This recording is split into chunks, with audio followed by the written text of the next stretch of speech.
This is a movement headed by Sikhs for Justice.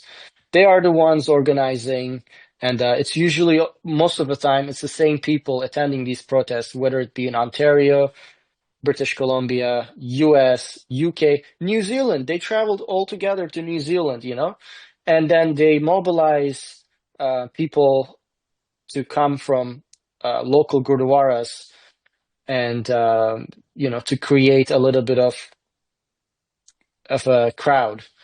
But uh, that's the ground. They do the groundwork basically. But there are bigger political organizations like the World Sikh Organization, which is based in Canada, and they have a troubled history, and they do the political cover in Canada.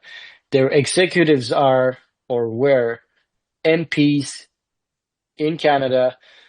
Their children are MPs or ministers or in critical positions, and they have spread across Canadian institutions.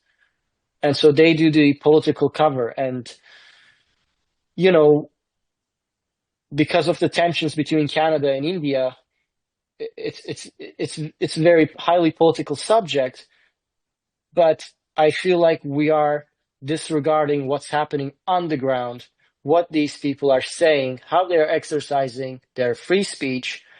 Well, they are exercising by celebrating the assassins of Indira Gandhi and saying that they are going to ambush and kill India's Prime Minister Modi at the G7. Sorry, not Modi. They add politics at the end. Yes, they're going to ambush and kill Indian Prime Minister Modi's politics at G7. And I asked them, how are you going to do that? Are you going to kill his politics the same way you killed Indira Gandhi's politics? Because the assassins, they refer to them as their forefathers. They say we are the descendants of the killers of Indira Gandhi, of the suicide bomber that killed Punjab's chief minister.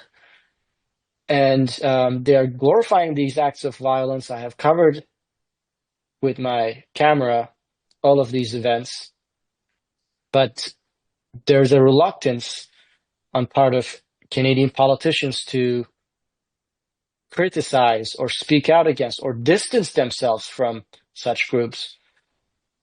For example, we had the Conservative leader, Pierre Poilievre, and the NDP, even the Liberal MPs, attending an event recently, a Nagar Kirtan in Surrey, BC, just last month, where they shared the stage with Santokh Singh. This event was a big event, lots of Khalistan influence. And in that event, they had Santokh Singh, the formerly convicted Sikh Canadian who conspired to blow up an airplane departing from JFK, Air India Flight 112. And Mr. Santokh, he was giving a speech with an axe on his hand, a metal axe, and he's wearing Babar Khalsa insignia. His daughter refers to him as an Jatata of Babar Khalsa, although he does not give a straight answer. When I challenged him, I did interview him, and he was sentenced to life in prison by a Canadian court. But 6 years later, he was let go, and he was declared innocent.